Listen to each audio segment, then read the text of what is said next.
Welcome back to Solentha Stories. Let's fuel your day with some intense passion and non-stop excitement. Grab your gear, we're moving into the story now. My name is Christina, and I'm 24 years old. Christmas dinner just turned into a nightmare when my stepfather announced I was out of the family and wouldn't be getting any presents. "Real family shares blood," he said while my mother stayed silent. I grabbed my coat and left, but what happened the next morning changed everything forever. Where are you watching from today? Drop your location in the comments below and hit that like and subscribe button if you've ever felt rejected by the people who were supposed to love you. You'll definitely want to stick around for what happened next. Let me take you back to how this whole mess started. When I was 15, my parents' marriage fell apart like a house of cards. Dad was a contractor, Mom worked part-time at a dental office, and their fights could wake the neighbors 3 blocks away. The divorce was brutal, but there was one silver lining that seemed like a blessing at the time. During the settlement negotiations, Dad made a decision that surprised everyone. "I want the house to go to Christina," he told the lawyers. Mom's jaw dropped. She'd been worried about where she'd live since the house had been Dad's before they married, meaning she had no claim to it in the divorce. "This way," Dad explained, "Christina always has a home and you can live there with her until she's older." It seemed perfect. I'd inherit my childhood home, Mom wouldn't have to scramble for housing, and Dad could walk away knowing his daughter was secure. The paperwork was filed, the deed transferred, and just like that, at 15, I became a homeowner. Not that it felt real at the time. I was just relieved my parents had stopped screaming at each other every night and that Mom seemed genuinely happy about the arrangement. Dad moved into a small apartment across town. He'd pick me up every other weekend, take me to dinner at that diner he loved, always ordering the same turkey sandwich and asking about school. He wasn't perfect, but he tried to stay involved even after the chaos of the divorce. 2 years later, everything changed again. Dad had a heart attack while working a job site, 47 years old, gone in an instant. The funeral was small, just Mom, me, a handful of his work buddies, and his sister from Oregon who I barely knew. As his only child, I inherited what little he had: his truck, some tools, and about $30,000 he'd somehow managed to save. Mom helped me open a college fund with most of it. "Your father wanted you to have opportunities he never had," she said, her eyes still red from crying. High school graduation came and went. I'd gotten into State University 3 hours away, planning to study business administration. Nothing fancy, but it was my ticket to something bigger than our small town. Mom seemed proud, taking dozens of photos of me in my cap and gown in front of the house that now legally belonged to me. "I'm going to miss you so much," she said, hugging me tight that August morning as I loaded my car for freshman year. "But this house will always be here waiting for you to come home." I believed her. Why wouldn't I? It was my house after all.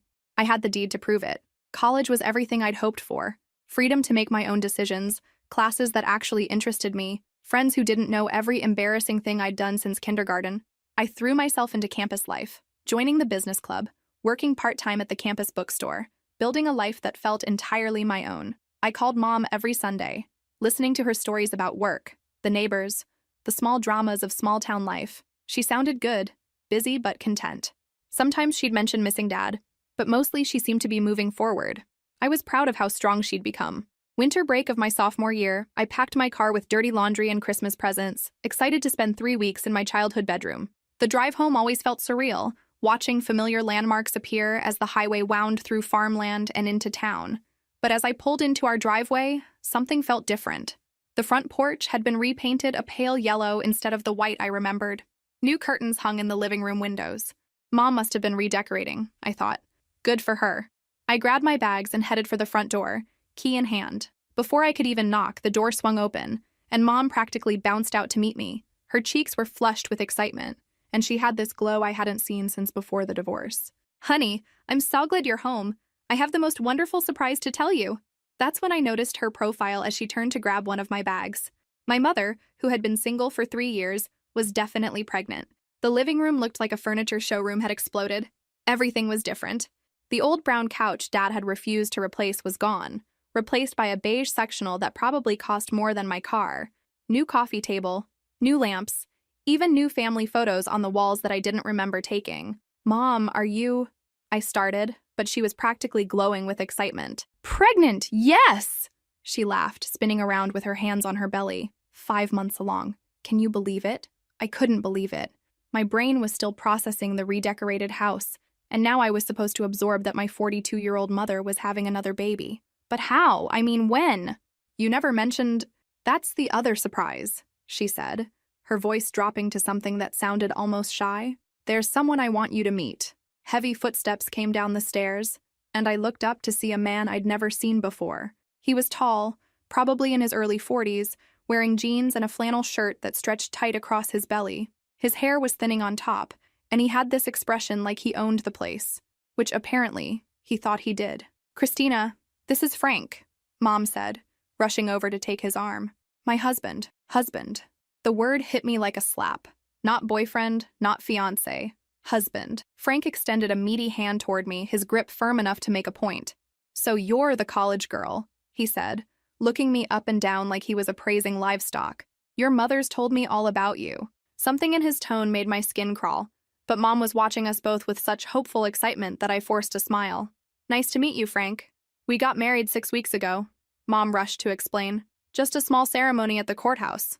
I know I should have told you, but everything happened so fast and I didn't want to distract you from finals." 6 weeks ago. While I was stressing about organic chemistry and business law, my mother had married a complete stranger and moved him into my house. The house my father had specifically left to me. "It's wonderful news," I managed, though my voice sounded hollow even to my ears. "I'm happy for you, Mom." Frank's arm went around Mom's shoulders, pulling her close in a way that seemed more possessive than affectionate. "Your mother needed someone to take care of her," he said, his eyes never leaving mine. "This house was too much for a woman alone. The house was mine." I wanted to remind him of that fact, but Mom looked so radiant, so genuinely happy for the first time since Dad died. I swallowed my objections and tried to focus on that. "Tell me everything," I said, settling onto the new couch that felt nothing like home. "How did you two meet?" Mom launched into the story with enthusiasm that reminded me of when I was little and she'd read me fairy tales. Frank worked construction, like Dad had. They'd met when his crew was hired to fix the Henderson family's roof after the spring storms. He'd asked her out for coffee. She'd said yes, and things moved quickly from there. "He's been so good to me," she said, her hand finding Frank's.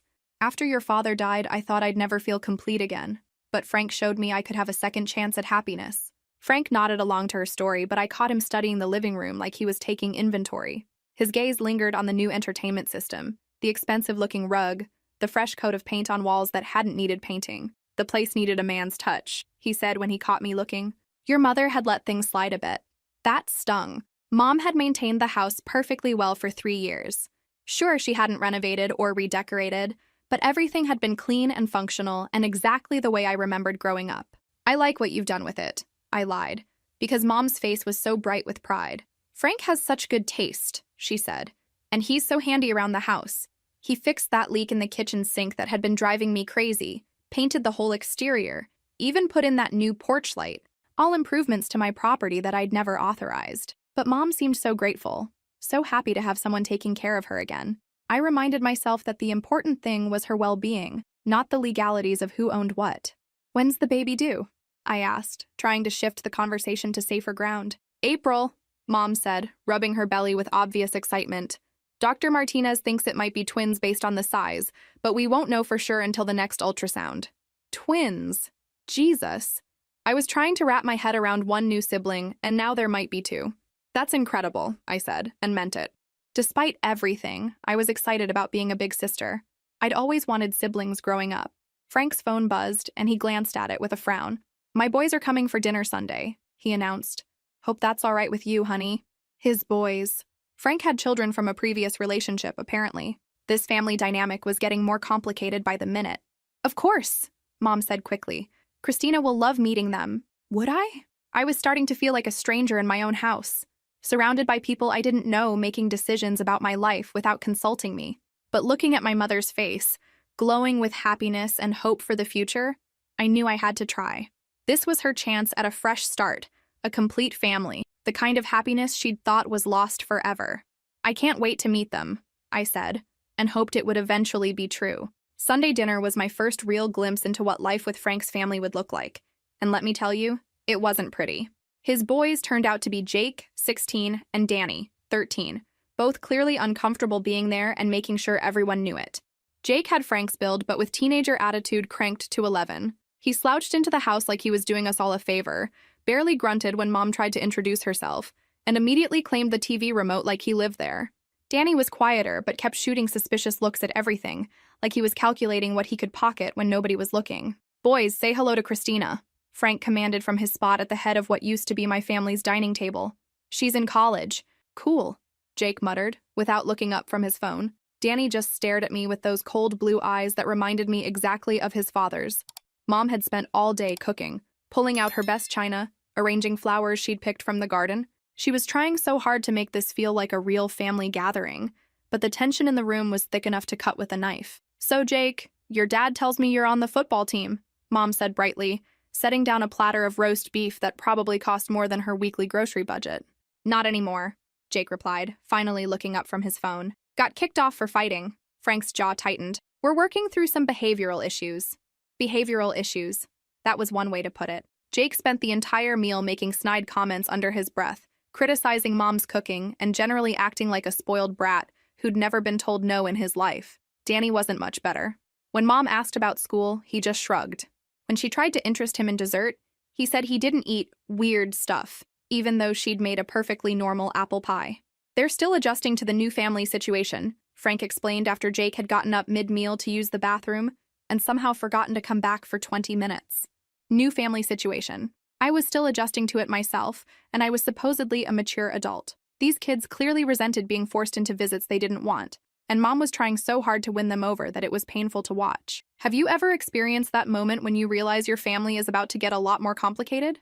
Drop a comment below and let me know how you handled blended family drama.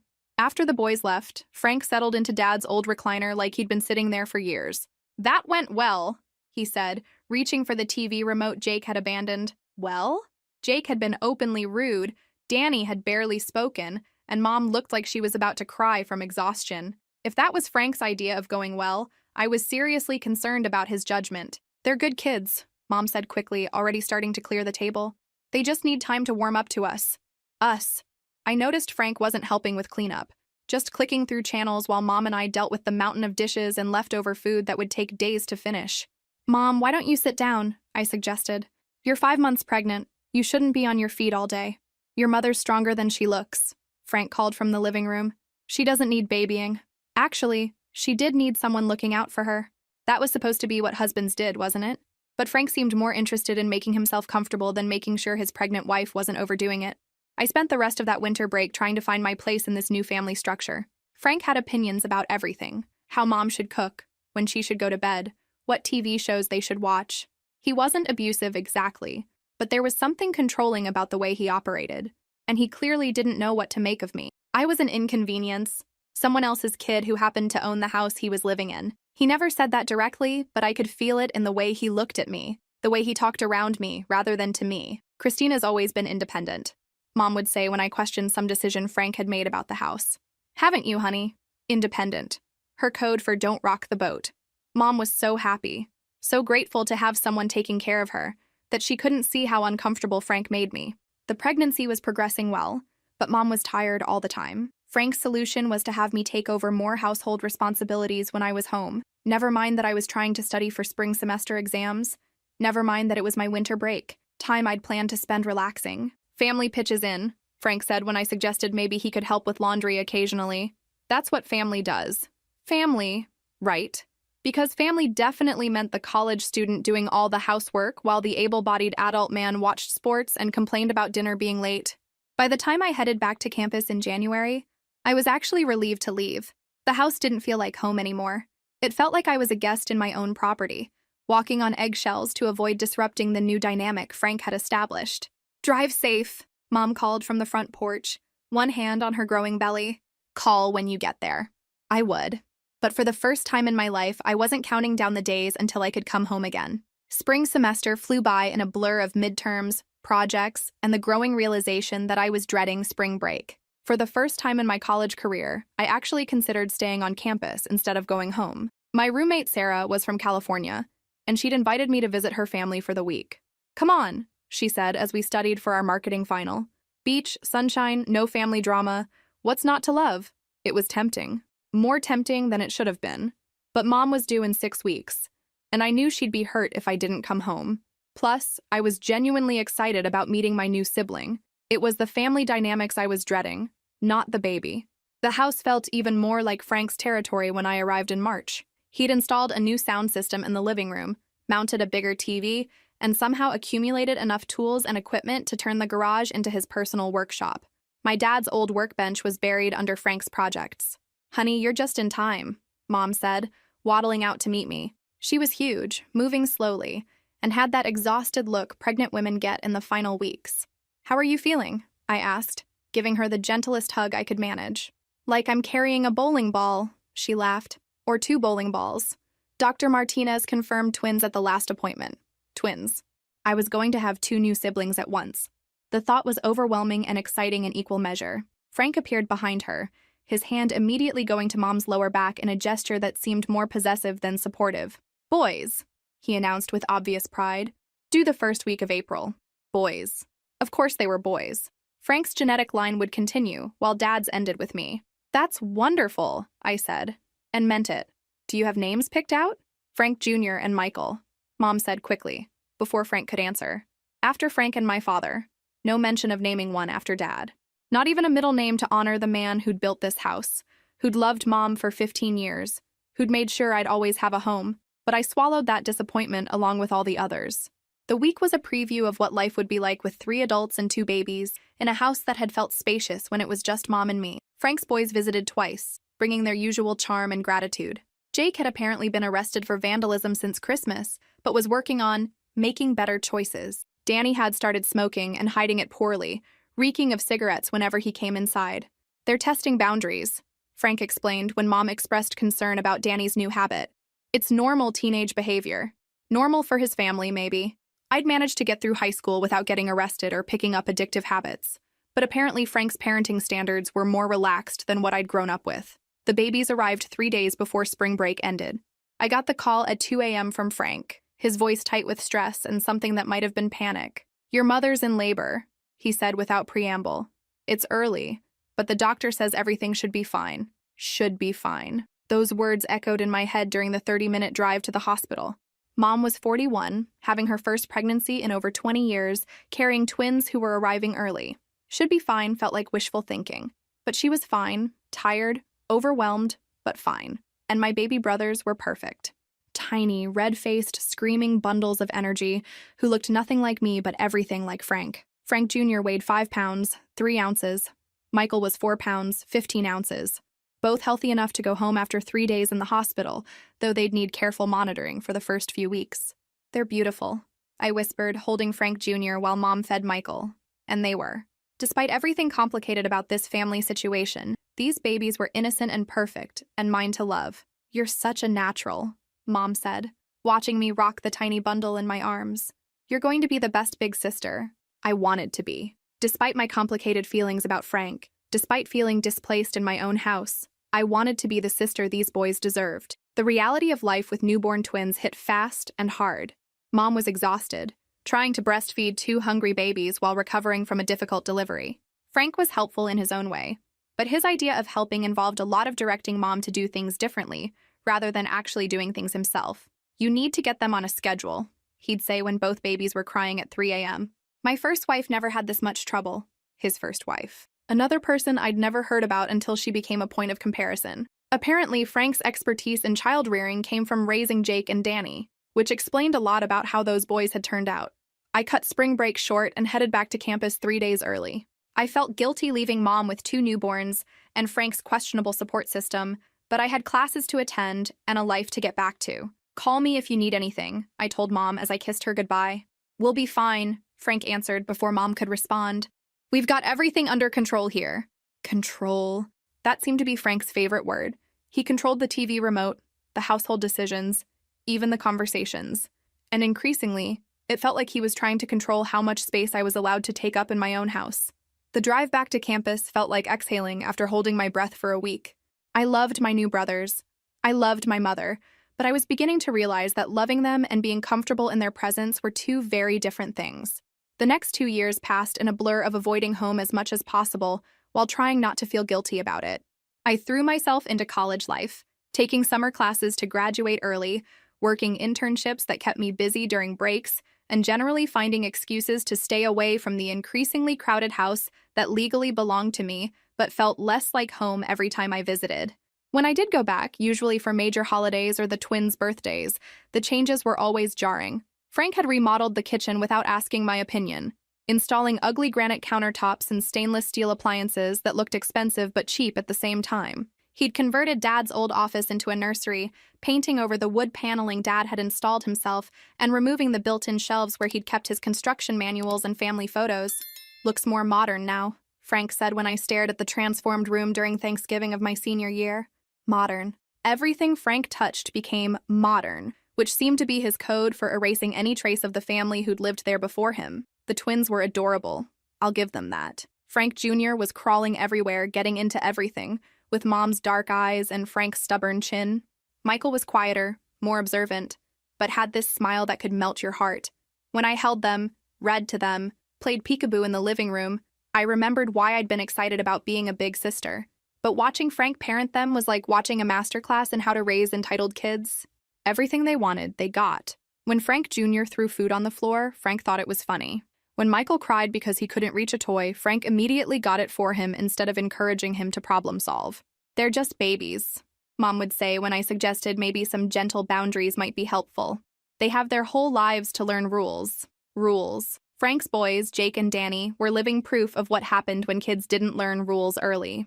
Jake was now 18 and had dropped out of high school, spending his days playing video games in his mother's basement and occasionally showing up to ask Frank for money. Danny was 15 and already had a juvenile record that Frank blamed on bad influences rather than lack of supervision. But it wasn't my job to criticize Frank's parenting. It wasn't my house anymore, even though my name was still on the deed. It was their family, their rules, their chaos to navigate. I graduated summa cum laude with a degree in business administration and immediately landed a job with a marketing firm 2 states away. Far enough to have my own life, close enough to visit when necessary. The salary wasn't huge, but it was mine, earned by my own efforts, dependent on no one else's generosity or mood. "I'm so proud of you," Mom said when I called to tell her about the job offer. "Your father would have been so proud too, Dad." She rarely mentioned him anymore, and when she did, it was always in the past tense, like he was ancient history rather than the man who'd shaped the first 18 years of my life. "Thanks, Mom," I said. "I'll be able to visit more often once I get settled." That was a lie, but it made her happy. Truth was, I was already planning to visit less often. Each trip home reminded me more clearly that I didn't belong in the family Frank was building. I was a leftover piece from Mom's previous life, tolerated, but not truly welcomed. My apartment was small, but entirely mine. No one else's furniture, no one else's rules, no unexpected changes when I came home from work. I could eat cereal for dinner if I wanted, watch whatever was on TV, leave dishes in the sink overnight without someone passive-aggressively commenting on my housekeeping. For the first time since Frank entered our lives, I felt like I could breathe. The twins' second birthday was the first family event I missed. I had a legitimate work commitment, a client presentation that couldn't be rescheduled, but part of me was relieved to have an excuse. "The boys kept asking where Sissy was," Mom said when she called that evening. "I felt so bad telling them you couldn't be there. Sissy. They'd started calling me that when they learned to talk, and it never failed to melt my heart. Whatever complicated feelings I had about their father, I genuinely loved those little boys. I'll make it up to them," I promised. "Maybe I can take them to the zoo next time I visit." "That would be wonderful," Mom said, her voice brightening. "Frank's been so busy with work lately, and Jake's been, well, you know how teenagers are." Jake was 20 now. Hardly a teenager, but Mom had adopted Frank's habit of making excuses for his boy's behavior. Apparently, Jake had moved back in with Frank and Mom after his latest girlfriend kicked him out for not paying rent. So now the house that had once sheltered 3 people was home to 6, with all the chaos and stress that entailed. I should have felt guilty about staying away. I should have been there helping Mom navigate the complicated dynamics of this blended family. But honestly, I felt like I'd put in my time trying to make Frank's vision of family work. Now it was time to build a life that actually belonged to me. Christmas was coming up, and for the first time in my life, I was dreading it. Mom had called 3 times in the past week, her voice getting more strained each time, talking about all the preparations she was making for the big family Christmas Frank wanted. Jake would be there, presumably bringing whatever drama was currently defining his life. Danny was bringing his new girlfriend, who Frank had already decided he didn't like. Frank's ex-wife might even stop by to pick up presents for the boys, adding another layer of tension to an already complicated day. "It's going to be so wonderful having everyone together," Mom said during our last conversation, but she sounded tired, overwhelmed, like she was trying to convince herself as much as me. Everyone. I wondered if that included me, or if I was just another obligation on Mom's growing list of people to please. I guess I'd find out soon enough. The Christmas from hell started badly and got worse from there. I should have trusted my instincts and stayed home with a good book and Chinese takeout, but guilt is a powerful motivator, and Mom's increasingly desperate phone calls had worn down my resistance. I arrived Christmas Eve to find the house in chaos. Jake had moved back into my old bedroom without asking permission, his dirty clothes covering every surface and the smell of stale beer permanently embedded in the carpet. Danny and his girlfriend Brittany had claimed the living room couch as their personal makeout zone, complete with blankets and pillows that suggested they'd been sleeping there. "Christina!" Mom rushed to hug me, her smile bright, but her eyes tired. "I'm so glad you made it. Frank's been cooking all morning." Frank doesn't cook. At least he'd never cooked in all the years I'd known him, but apparently Christmas was the exception, and he'd taken over the kitchen like a general commanding troops, barking orders at Mom about side dishes and timing, while burning what smelled like a very expensive ham. "Where should I put my bags?" I asked, looking around at the chaos. "Oh," Mom's face fell slightly. "Well, Jake's in your room right now, but we set up an air mattress in the twins' room. I hope that's okay." The twins' room. I was being relegated to sleeping on the floor with my 3-year-old brothers while Jake sprawled across my childhood bedroom like he owned the place. "That's fine," I lied, because Mom looked like she was about to cry and Frank was already shooting me looks that suggested I'd better not cause problems. Frank Jr. and Michael were adorable, running around in matching Christmas pajamas, high on excitement and probably too much sugar. They launched themselves at my legs the moment they saw me, chattering about Santa and presents and all the wonderful chaos of Christmas morning through toddler eyes. Sissy, look what we made!" Michael grabbed my hand and dragged me to the kitchen table where 2 paper snowflakes hung proudly next to a dozen others clearly made by more skilled hands. "Beautiful," I said, and meant it. "Did you make these all by yourself?" "Mommy helped," Frank Jr. admitted with the brutal honesty of 3-year-old. "But we picked the colors. Red and green, naturally." Everything in the house had been decorated in traditional Christmas colors, from the tree to the mantel to the paper chains draped over doorways. It looked like Christmas had exploded everywhere, but there was something frantic about it, like Mom was trying to create magic through sheer force of will. Dinner was a disaster. Frank's ham was so overcooked it resembled leather, but nobody dared mention it. Jake showed up late and drunk, immediately starting an argument with Danny about borrowing money. Brittany spent the entire meal taking selfies and complaining about the food being too fancy. "This is nice," Frank said, carving the ruined ham with determination. "Having the whole family together." The whole family. I looked around the table at this collection of people who barely tolerated each other and wondered when exactly I'd become an outsider in my own house. Mom was trying so hard to make everything perfect, jumping up every 5 minutes to refill water glasses or fetch forgotten items from the kitchen. She looked exhausted, running on stress and caffeine, but Frank just sat there like a king holding court while she waited on everyone. "Mom, sit down," I said finally. "I'll get the dessert." "Your mother's got it handled," Frank replied before Mom could answer. "She likes taking care of her family." Her family, not our family. Her family. And apparently I was somewhere on the periphery of that definition. After dinner, we moved to the living room for the traditional Christmas Eve gift exchange. The twins got exactly what they'd asked for, plus several items they hadn't known they wanted. Jake received an envelope that probably contained money, judging by his suddenly improved mood. Danny got a new phone. Brittany got some jewelry that made her squeal with delight. When Frank handed me a small wrapped box, I felt a flutter of hope that maybe I'd misjudged his feelings toward me. Maybe this was his attempt at building bridges. Inside was a gas station gift card for $25. $25. For comparison, Jake's envelope had contained what looked like several $100 bills, and Danny's phone had probably cost more than my monthly rent. "For when you're driving back and forth to work," Frank said with what he probably thought was a thoughtful smile. Mom beamed like he'd given me diamonds. Frank is so practical. He thinks of everything. Everything except the fact that a gas card worth less than what most people spend on lunch felt like a slap in the face when everyone else had received gifts that actually required thought and consideration. "Thank you," I managed, because what else could I say with Mom watching hopefully and the twins playing with their new toys, and the whole room pretending this was normal family behavior. But something inside me cracked that night. Lying on an air mattress in my baby brother's room, listening to Jake's music thumping through the walls of my former bedroom while Frank and Mom argued in whispers about money in their room down the hall. This wasn't my family anymore. I was a guest they tolerated, a leftover piece from Mom's previous life that Frank was slowly but surely erasing from the picture. Christmas morning would prove me right in ways I never could have imagined. Christmas morning arrived with the kind of bitter cold that makes your breath visible indoors, which seemed fitting for what was about to become the most humiliating day of my life. The twins woke up at dawn, as toddlers do on Christmas, bouncing on my air mattress with the enthusiasm that only comes from believing in Santa Claus and the magic of presents under the tree. Their excitement was infectious, and for a moment I forgot about gas station gift cards and sleeping on the floor and feeling like an unwanted guest in my own house. "Sissy, come see! Santa came!" Frank Jr. grabbed my hand with sticky fingers, dragging me toward the living room where a mountain of wrapped packages awaited under Frank's oversized tree. The scene was chaotic and joyful in the way Christmas mornings should be. Mom was making coffee in her bathrobe.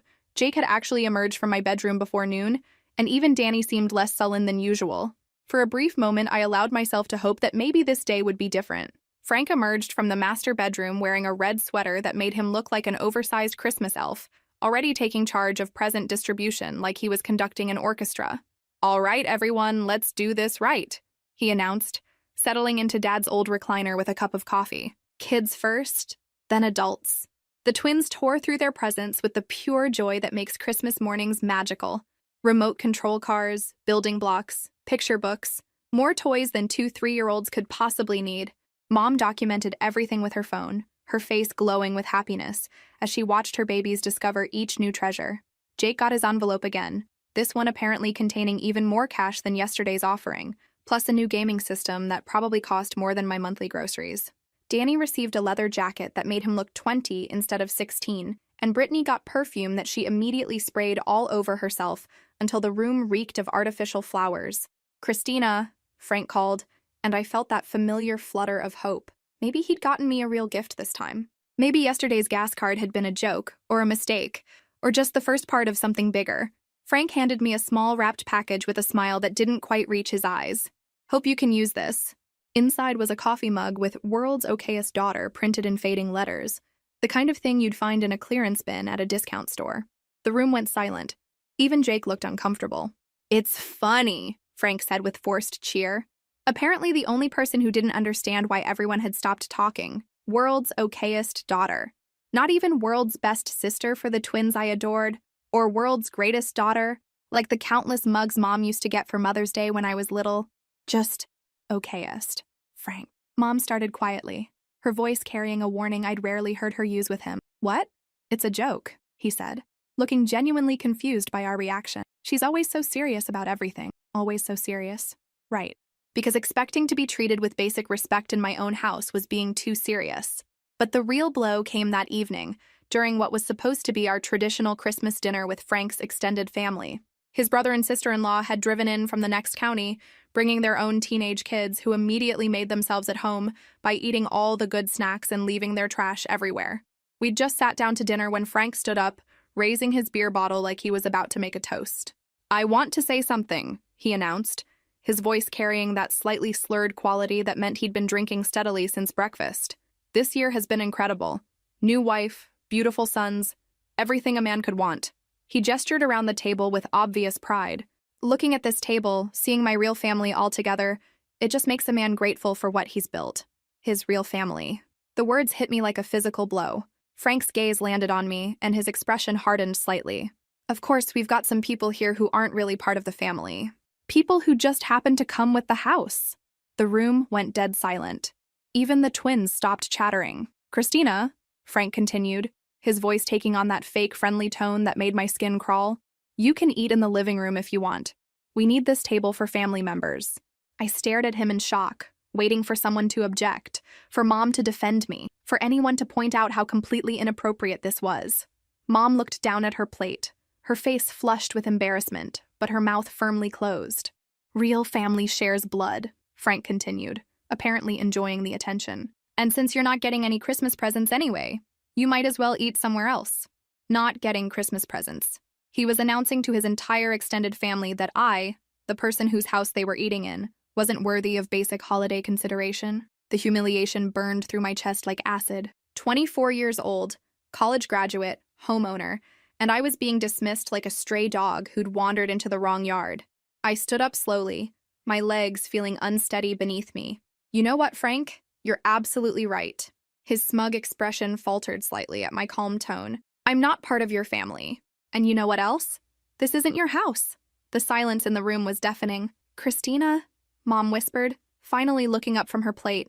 No, Mom, I said, my voice getting stronger with each word. I'm done pretending this is normal.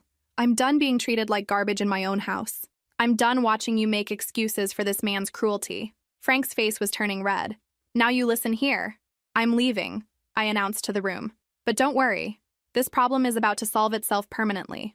I grabbed my coat and purse, ignoring Mom's protests and Frank's angry sputtering. The twins started crying, sensing the tension, but not understanding what was happening. As I reached the front door, I turned back one last time. Merry Christmas, everyone.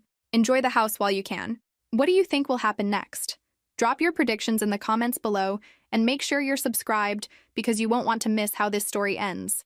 The drive to my apartment was a blur of angry tears and racing thoughts. By the time I reached my building, I knew exactly what I had to do. Some people might call it cruel. I called it justice. I picked up my phone and scrolled through my contacts until I found the name I was looking for. David Chen, my old college study partner who'd gone to law school and now practiced family law in our hometown. David? I said when he answered on the third ring. It's Christina Walsh. I know it's Christmas, but I need a favor. How fast can you draw up eviction papers? Eviction papers? David's voice was careful, professional, even though I'd probably interrupted his own Christmas celebration. Christina, what's going on? I gave him the abbreviated version, trying to keep my voice steady as I explained about Frank, the house ownership, and tonight's spectacular humiliation. David listened without interrupting, occasionally making those small noises lawyers make when they're mentally calculating legal strategies. The house is definitely in your name? He asked when I finished. Has been since I was 15. Dad transferred the deed during the divorce, and I inherited it when he died. I have all the paperwork. And your mother and her husband have been living there without any formal rental agreement? Frank moved in when they got married. Mom's been there the whole time, but legally she's been my tenant since Dad died, even though we never formalized it. David was quiet for a moment, and I could hear voices in the background. His own family, probably wondering why he was taking a work call on Christmas. Christina, I have to ask, are you sure you want to do this? Evicting your mother and her family? It's going to be permanent. There's no taking this back once we start the process. Was I sure? I thought about Frank's smug face as he dismissed me from my own dinner table. I thought about Mom's silence, her refusal to defend me even when her husband was actively humiliating me. I thought about sleeping on an air mattress while Jake sprawled across my childhood bedroom like he owned it. I'm sure, I said. They made it very clear tonight that I'm not part of their family. Well, they can build their family somewhere else. Okay, David said, his voice shifting into lawyer mode. In this state, we need to provide 60 days notice for family members, even without a lease agreement. I can have the papers drawn up tonight and served first thing tomorrow morning if you want to move fast. 60 days. 2 months for them to find somewhere else to live. It seemed generous considering they'd just spent Christmas dinner telling me I didn't belong in my own house. Do it, I said. And David? Can you make sure the sheriff serves them personally? I want Frank to understand this is real. Consider it done. I'll email you the paperwork tonight for your review, and we'll have a deputy at their door by 9 a.m. tomorrow. Their door. It felt strange calling it their door when it had been mine for 9 years. After we hung up, I sat in my small apartment, surrounded by my own furniture and my own choices, and felt something I hadn't experienced in years, complete control over my own life. My phone started ringing almost immediately. Mom, probably. I let it go to voicemail, then listened to her tearful message about how Frank had been drinking, how he didn't mean what he said, how we could work this out if I just came back. Too little, too late. Frank had meant every word, and we all knew it. The phone rang again. This time it was a number I didn't recognize. Probably Frank calling from someone else's phone. I declined the call and turned off my phone completely. Whatever they had to say, I didn't want to hear it. They'd made their position clear at dinner. Now I was making mine clear in return. David's email arrived at 11 p.m. with a PDF attachment labeled, Notice to Quit. Legal language dressed up what amounted to a simple message. You have 60 days to get out of my house. Reading through the formal language gave me a sense of satisfaction I probably should have felt guilty about. But I didn't. For the first time since Frank entered our lives, I was the one making decisions about my own property. I approved the paperwork with a quick email back to David, then poured myself a glass of wine and settled in to wait for morning. Tomorrow was going to be very interesting. The irony wasn't lost on me. Frank had spent Christmas dinner talking about real family and blood relations. Well, my blood had paid for that house. My father's blood, sweat, and years of construction work. My inheritance, carefully protected in legal documents that Frank had apparently never bothered to research. He'd underestimated me completely. Treated me like I was powerless, like I'd just accept whatever scraps of respect he felt like throwing my way. Big mistake. I slept better that night than I had in months. For the first time since Frank became part of our lives, I was looking forward to tomorrow. My phone was still off when I woke up, but I could imagine the chaos that was probably erupting 20 miles away as a sheriff's deputy knocked on the door of my childhood home with official papers that would change everything. Part of me felt bad for the twins. They were innocent in all this, just little boys who'd gotten caught up in their father's power games. But they'd be fine. Kids are resilient, and maybe growing up somewhere else would actually be better for them. The rest of the family? They'd made their choice when they decided I wasn't worth basic human decency. Now they could live with the consequences. I made coffee, checked my email for any updates from David, and wondered how long it would take for them to realize I wasn't bluffing. Something told me I wouldn't have to wait long to find out. The pounding on my apartment door started at 7:43 a.m., aggressive and desperate in a way that could only mean one thing. The eviction notice had been served. I opened the door to find Mom standing in my hallway, still in her pajamas with a winter coat thrown over them, her hair uncombed and her eyes red from crying. Behind her stood Frank, his face purple with rage and a crumpled piece of legal paper clutched in his fist. "Christina, what have you done?" Mom's voice was barely a whisper. "Good morning to you too," I said calmly, though my heart was racing. Seeing them both on my doorstep, Frank looking like he might actually explode, was more intimidating than I'd expected. "You can't do this," Frank snarled, shoving past Mom to get closer to my door. "That house has been our home for 4 years. My boys live there. You can't just throw us out." "Actually, I can," I replied, keeping my voice level. "It's my house, Frank. It's been my house since I was 15 years old.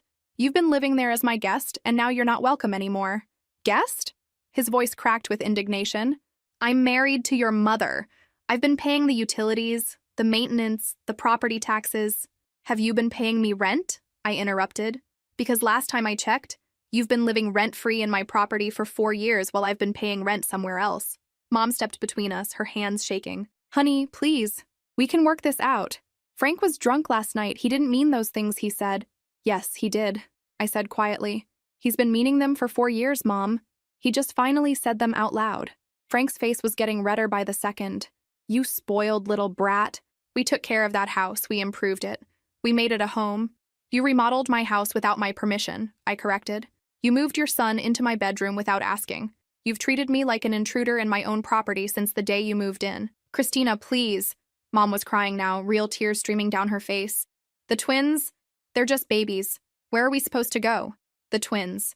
My heart clenched at the thought of Frank Jr. and Michael, probably confused and scared by all the chaos they didn't understand, but I forced myself to stay strong. "You have 60 days to figure it out," I said. "That's more than generous." "Generous?" Frank exploded. "You're throwing your pregnant mother out of her home right after Christmas." "Pregnant?" I stared at Mom in shock. "You're pregnant again?" Mom's hand went to her still flat stomach, and she nodded miserably. 2 months. We weren't going to tell anyone yet, but pregnant. At 41, with 3-year-old twins and a family in chaos. The timing couldn't have been worse. For a moment, I wavered. The image of Mom, pregnant and homeless because of my decision, made my stomach twist with guilt. But then I remembered Frank's words from last night. "Real family shares blood. You're not getting presents anyway. Eat in the living room with the rest of the people who don't belong." "You should have thought about that before you decided I wasn't part of the family," I said, my resolve hardening again. Frank stepped closer, his bulk intimidating in the narrow hallway. "You think you're so smart, don't you? Well, let me tell you something, college girl. We've been living in that house for 4 years. We have tenant rights. You can't just kick us out because you're having a tantrum. It's not a tantrum, Frank. It's a business decision. And I already checked with my lawyer. You never signed a lease, never paid rent, never established any formal tenancy agreement. Legally, you're just guests who've overstayed their welcome." The truth hit him like a physical blow. His mouth opened and closed several times before he managed to speak again. "That house is worth more now because of the work I put into it," he said desperately. "I installed new appliances, redid the kitchen, painted everything. Improvements I never authorized," I pointed out. "And if you'd bothered to ask permission before making those changes, you'd have learned that any improvements to my property belong to me." Mom was sobbing openly now. "Christina, please. I know Frank said some horrible things, but he's sorry. Aren't you, Frank?" Frank's jaw worked silently. Even now, facing eviction from the house he'd treated as his own, he couldn't bring himself to apologize to me. "You've got 60 days, I repeated, stepping back toward my apartment. I'd suggest you start looking for somewhere else to live. This isn't over, Frank said, his voice low and threatening. You'll regret this. The only thing I regret, I said, is waiting this long to stand up for myself. I closed the door and leaned against it, listening to Mom's sobs and Frank's angry muttering as they finally walked away. My hands were shaking, and I realized I'd been holding my breath for most of the conversation. My phone buzzed with a text from David. Papers served at 8:15 a.m. Deputy said the respondents became very agitated. Everything okay? Perfect, I texted back. They just left my apartment. Frank's threatening me, but Mom's trying to negotiate. Document everything. Save voicemails, screenshot texts. If he escalates, we can get a restraining order. Smart advice. I had a feeling this was just the beginning. Over the next hour, my phone rang constantly. Mom, Frank, even Jake calling to tell me what a horrible person I was for destroying the family. I let them all go to voicemail, saving each message as David had suggested. The voicemails ranged from Mom's tearful pleas to Frank's increasingly angry threats. Jake's message was particularly charming, calling me a selfish witch and promising I'd pay for this. By noon, the calls had stopped. I imagined them huddled around the kitchen table in my house trying to figure out their next move, maybe calling lawyers of their own, maybe looking at rental listings online, maybe just sitting in stunned silence as the reality of their situation sank in. Part of me felt guilty. The rational part of my brain knew I was displacing a pregnant woman and 2 toddlers right after Christmas. But the larger part of me felt something I hadn't experienced in years, the satisfaction of finally fighting back. Frank had spent 4 years making me feel unwelcome in my own house. He'd dismissed me, belittled me, and finally humiliated me in front of his entire family. Now he could see how it felt to be the one without a place to belong. The next 2 weeks were a masterclass in emotional manipulation, and I had to admit, Mom was surprisingly good at it when she put her mind to it. It started with the guilt trip phone calls. Daily conversations where she'd update me on how the twins were asking where Sissy was, how Frank Jr. kept looking for me at bedtime story time, how Michael had drawn me a picture with crayons and asked when I was coming home. They don't understand why you're not here, she'd say, her voice heavy with the kind of sadness that was designed to make me feel like a monster. Frank Jr. asked if you don't love them anymore. Low blow, Mom. Using my baby brother's confusion to make me feel guilty was a new level of manipulation, even for her. Then came the practical appeals. The house was too expensive for them to maintain on their own. Frank's construction work was seasonal, and winter was always slow. With another baby coming and the twins to think about, how could they possibly afford first month's rent and a security deposit somewhere else? We've put so much work into that house, she'd say during these calls. It feels like our home now. Surely we can work out some kind of arrangement. Arrangement? Right. Like the arrangement where I'd spent 4 years feeling like an unwelcome guest in my own property, while Frank treated it like his personal kingdom. The most creative attempt came in week 2, when Mom showed up at my office with the twins in tow. Frank Jr. and Michael in their little winter coats, holding hands and looking absolutely adorable, as Mom led them through the lobby toward my desk. Surprise! Mom called out brightly, like this was a fun family visit and not an obvious attempt to manipulate me in front of my coworkers. The twins launched themselves at me with the enthusiasm they'd always shown, and my heart clenched as I hugged their small bodies and smelled that familiar baby shampoo scent in their hair. Sissy, Michael said loudly enough for half the office to hear. Mommy says you're mad at us. Perfect. Now my colleagues were witnessing what looked like me refusing to forgive adorable 3-year-olds for some imaginary slight. I'm not mad at you, I said quietly, kneeling down to their level. I love you both very much. Then why can't you come home? Frank Jr. asked with the devastating logic of a toddler. Daddy says you don't want to live with us anymore, Daddy says. Of course, Frank had coached them on exactly what to say to maximum guilt-inducing effect. Mom was watching this interaction with satisfaction, clearly pleased with how her ambush was playing out. Around us, my coworkers were pretending to work while obviously listening to every word. Sometimes grown-ups have to live in different places, I said carefully, but that doesn't mean I don't love you. But we miss you, Michael said, his little lower lip starting to tremble. And Mommy cries all the time now. I looked up at Mom, who had the grace to look slightly ashamed of using her pregnancy hormones as part of her manipulation campaign. Boys, I said gently, why don't you color me some pictures while I talk to Mommy? I handed them paper and crayons from my desk drawer, then guided Mom to the small conference room where we could have some privacy. This is low, even for you, I said once the door closed. They wanted to see you, Mom said defensively. I can't explain to 3-year-olds why their sister suddenly disappeared from their lives. I didn't disappear. You decided I wasn't part of the family, remember? Frank made that very clear at Christmas dinner. Mom's face crumpled. He was drunk, Christina. He says stupid things when he drinks. You know that. What I know is that drunk people tell the truth. Frank has been thinking those things for years. He just finally said them out loud. He's willing to apologize, she said quickly. He knows he was wrong. We both do. Is he? Because he couldn't manage to apologize when he was standing in my hallway threatening me. Mom looked down at her hands. He's proud. You know how men are. How men are. Right. Because pride was an acceptable excuse for treating people like garbage. Mom, I'm not changing my mind, I said as gently as I could. You have 6 more weeks to find somewhere else to live. That's plenty of time. We can't afford anywhere else, she whispered. Not with another baby coming, not with Frank's work being so irregular. And the twins are settled in daycare. They have friends in the neighborhood. Then maybe Frank should have thought about that before he decided to humiliate me in front of his entire family. We sat in silence for a moment, listening to the twins chattering happily in the outer office, probably entertaining my coworkers with their adorable antics. I never wanted this, Mom said finally. I never wanted you to feel unwelcome, but you allowed it, I replied. For 4 years, you watched him treat me like I didn't belong, and you never said a word. Even at Christmas, when he was actively humiliating me, you stayed silent. I was trying to keep the peace, she said weakly.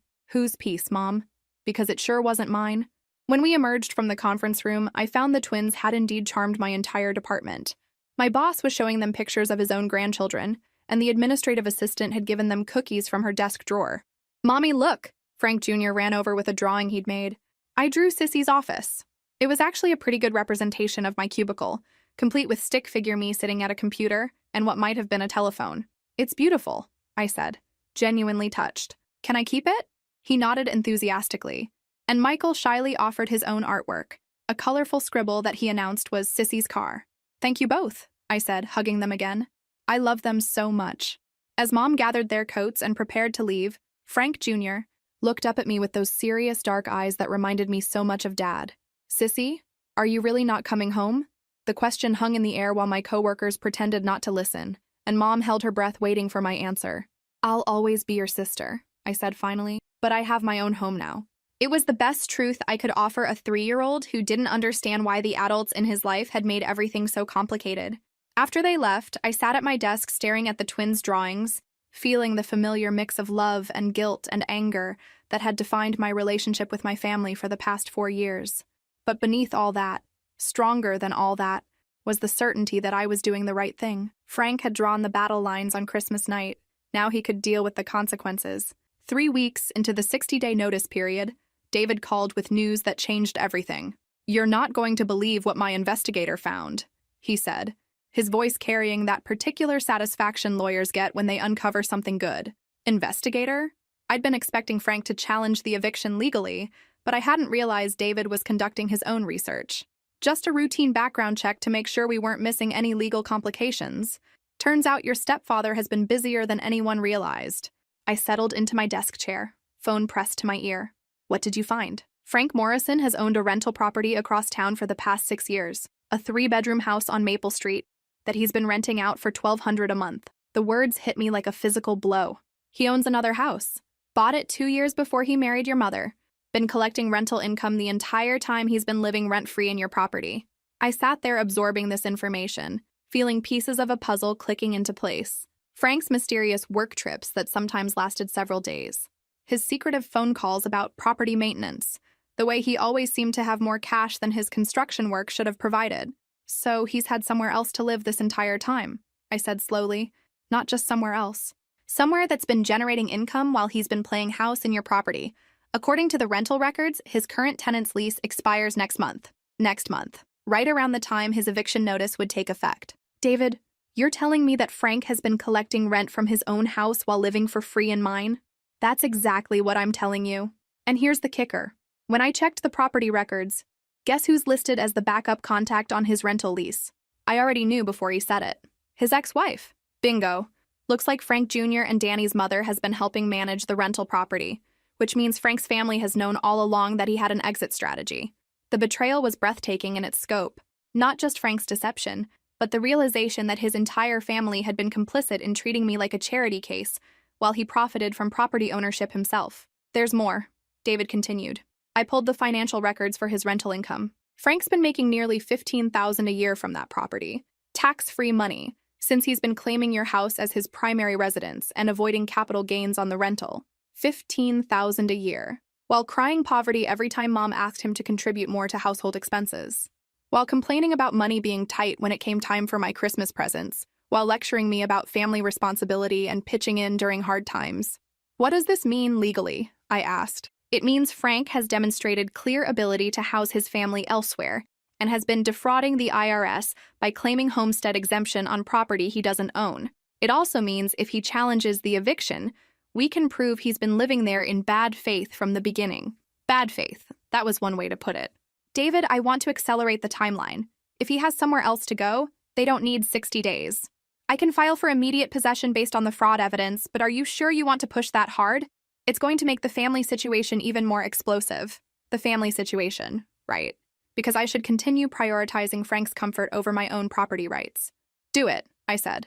If he's been lying about this for 4 years, I'm done accommodating his dishonesty.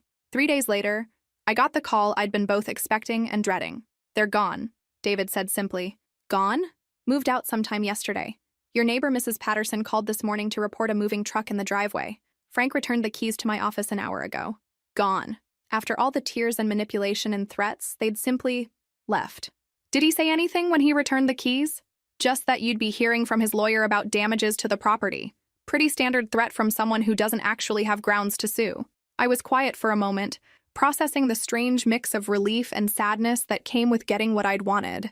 Christina, you still there? Yeah, I'm here. It's just, I expected more fight from him. Men like Frank are bullies, David said gently. They fold fast when someone calls their bluff. He knew he couldn't win a legal challenge, especially once we uncovered the rental property. After we hung up, I sat in my office staring out the window, trying to figure out how I felt about this development. Part of me was relieved that the drama was over. Part of me was hurt that Mom had left without even saying goodbye. But mostly, I was curious about what condition they'd left my house in. That evening, I drove the familiar route home for the first time in 3 weeks. The house looked different somehow, smaller and emptier than I remembered. Frank's oversized truck was gone from the driveway, along with Mom's minivan and all the children's toys that had usually been scattered across the front yard. I used my key to let myself in and was surprised by what I found. They'd cleaned. Not just picked up their belongings, but actually cleaned. The floors were mopped, the windows sparkled, and there wasn't a single piece of garbage or forgotten belonging anywhere. In the kitchen, I found a note written in Mom's careful handwriting. Christina, we're sorry it came to this. The house is yours as it should have been all along. We hope someday you can forgive us. The twins will miss their sissy. Mom. No mention of Frank. No forwarding address. Just a simple acknowledgement and an apology that probably should have come years earlier. I walked through the rooms slowly, seeing my childhood home with fresh eyes. The changes Frank had made were everywhere. His ugly granite countertops, his modern paint colors, his big screen TV still mounted on the wall he'd never asked permission to modify. But underneath all his improvements, the bones of the house were still the same, still the home Dad had built for our family, still the place where I'd grown up feeling safe and loved and wanted. It was mine again, completely, legally, undeniably mine. And for the first time in 4 years, that felt like enough. Standing in my empty house, surrounded by evidence of Frank's 4-year occupation, I made a decision that felt like stepping into a new version of myself. I was going to make this place mine again. Not just legally, but actually mine in every way that mattered. The next morning, I called my boss and requested a meeting about remote work options. Our company had been moving toward more flexible arrangements anyway, and my track record was strong enough that they agreed to let me work from home 3 days a week. The reduced commute time would give me the freedom to tackle the renovation project I was already planning in my head. Then I called the inheritance fund where Dad's remaining money had been sitting untouched for years. $28,000, plus interest. More than enough to undo Frank's improvements and create something that actually reflected my taste instead of his. The first thing to go was the granite countertops. I'd always hated them, and now I understood why. They were expensive looking but cheap underneath, the kind of flashy upgrade that impressed people who didn't know the difference between quality and status. I hired a local contractor, a woman named Beth who came highly recommended and understood exactly what I wanted when I said, I need to erase the last 4 years and start over. Ah, she said, nodding knowingly. Reclaiming your space from someone else's vision. I've done this before. It's more common than you'd think. We designed a plan to restore the kitchen's original character while adding modern functionality. Butcher block counters that would age gracefully, white subway tiles that would never go out of style, and open shelving to replace the oversized cabinets Frank had installed. "Your father did beautiful work," Beth said, running her hand along the original crown molding Frank had covered with his modern trim. "We can bring all this craftsmanship back. Dad's craftsmanship." I'd forgotten how much care he'd put into every detail of this house, how every room reflected his attention to quality over flash. The renovation took 6 weeks, and I threw myself into it with the enthusiasm of someone making up for lost time. I painted walls in colors I actually liked, soft blues and warm grays that made the rooms feel calm instead of ostentatious. I stripped Frank's modern paint off the built-in bookshelves Dad had made by hand, revealing the gorgeous natural wood underneath. In what used to be the twins' nursery, I created a home office with windows overlooking the backyard garden Mom had always talked about planting but never gotten around to. Beth helped me install French doors that opened onto a small patio, creating a workspace that felt connected to the outdoors. "This is going to be beautiful," she said as we reviewed the plans. "You can tell this house was loved once. It just needed someone to remember how to love it properly." The most satisfying moment came when I ripped up the cheap laminate flooring Frank had installed over Dad's original hardwood. The floors were scratched and needed refinishing, but the wood underneath was solid oak, rich and warm when properly cared for. "Why would anyone cover this up?" Beth asked, shaking her head as we surveyed the hidden treasure.